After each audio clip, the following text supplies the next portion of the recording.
This morning on BRN, modern hearing technology puts better hearing within everyone's reach. Joining me now is Bill Schiffmiller, founder of Akoya. Bill, so great to see you. Thanks for joining us this morning. It's a pleasure to be with you and happy holidays. Yeah, happy holidays to you as well, sir. Happy New Year. It's a great 2025. It's great to be alive and in a new year. Bill, I want to talk about the hearing loss and, in particular, newer technologies that exist. I mean, the world has come a long way, sir, in addressing the decline of our hearing as we age. That is absolutely true. And just to give you a little background, I've been a hearing aid user since I'm 6 years old. So I have seen the change in technology over time. So for 50 plus years, I have seen analog hearing aids to digital one, and the digital one lead to other great possibilities. So the the realm of hearing should be looked at in three ways: hearing for communication, noise, how do you mitigate noise, and wellness, how do you manage sound for the sake of wellness. So if we take a look at those three components, think of it as three slices of a pie. That is your auditory hearing health. That is the way I would look at what technologies are out there to help address each of those slices. The idea of you need to see an audiologist and get a hearing aid, hold your horses. Let's understand by understanding what is your hearing profile. And as you suggested, as you mentioned earlier, hearing test. It is first and foremost important to get a hearing test. Now, hearing tests can be available through a hearing care professional like an audiologist. And there are promising technologies out there where you could do it yourself. You could do it online. And then you have the recent product from Apple, the Apple AirPod Pro 2, where just like when you're first setting up your product, there's going to be a prompt. And in this case, with the AirPod Pro, it's going to be about the fitting. So you could start a hearing test.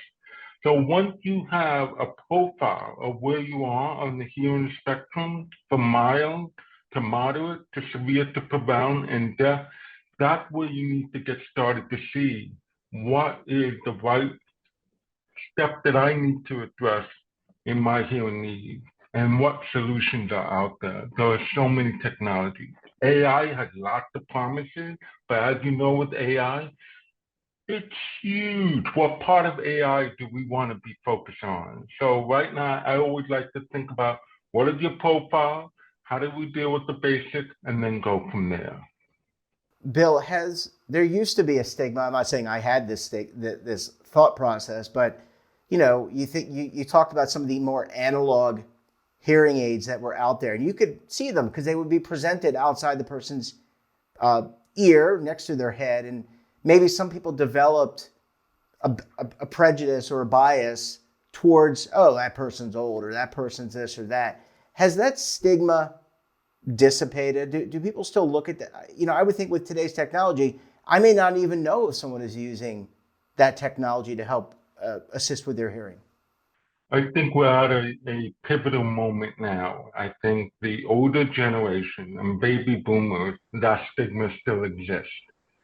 But now you have with the younger cohort that are embracing technology and embracing our differences in the name of accessibility. May you have cognitive dexterity, vision challenges, there is an embracing that.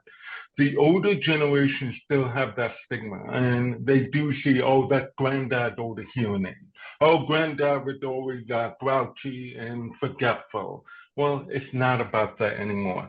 I had those bulky hearing aids, and I was not a granddad. I was a 6-year-old kid with those bulky hearing aids. And there is so much to the technology now. It's customized for your need. So regardless of what you can afford, of what your profile is, you can get away from those stigmas. Get over it. Get over it. It's no different from, oh, you need to go and get a colonoscopy. It's gonna do a lot for you once you take care of that. Then you learn what the next steps are. So Yeah. get over it, like plain and simple. Yeah. Look, there used to be a stigma back when I was growing up in the 70s and 80s about being bald. And then it was Jean-Luc Picard. I mean, now it's hip. And so I can say at age 52 that I'm hip. But in all seriousness, Bill, you mentioned the different types of technologies, but if you don't have your hearing or you have diminished hearing loss, there's the potential for cognitive decline and it's a source of isolation, not being able to connect one-on-one. I mean, we are social beings. We need to connect with one another. Talking and hearing, as well as eye-body movements, really help connect us. So this would alleviate some of that social isolation that some people feel. Yeah, and that connection is being engaged in a conversation, being socially active. One of the things that I would talk about with respect to cognitive decline is there is a scare tactic being used out there. Say you need to get a hearing aid or you're going to suffer from Alzheimer's or dementia. Yes, there are reports that support that, but to use that as a push to get you to use these hearing aids, no, there's going to be a lot of resistance to getting that. That's part of that stigma. Don't tell me what to do. I'm not going to get that. I don't want that. So yes, it will help. It'll help you stay connected. And here's the thing. A lot of these technology can address each of those slices that I mentioned on communication, noise, and sound. And you can determine which one is going to be best for you. You may think you have a hearing loss. No, you may have a noise issue. Your hearing is fine. Imagine a way to mitigate and reduce background noise. So then you start to hear better. You start to feel better. And you start to feel more connected. And when you feel more connected, you feel better. You produce better work. You live better lives. Yeah, absolutely. Well, Bill, I can tell you, I can hear your passion. But there's, as you said, there is so much opportunity out there. If you want to go over the counter, you can go over the counter. But it all starts with getting a hearing test of some kind. You need to do that, and you should do that as you age. Bill, we're going to leave it there. So great to see you. Thanks. Excellent piece. Thanks for joining us, and we look forward to having you back on the program again very soon. Thank you, Jeff. Be well. And don't forget to subscribe to our daily newsletter, The Morning Pulse, for all the news in one place. Details, of course, at our website. And we're back again tomorrow for another edition of BRN. Until then, I'm Jeff Snyder. Stay safe, keep on saving, and don't forget, roll with the changes.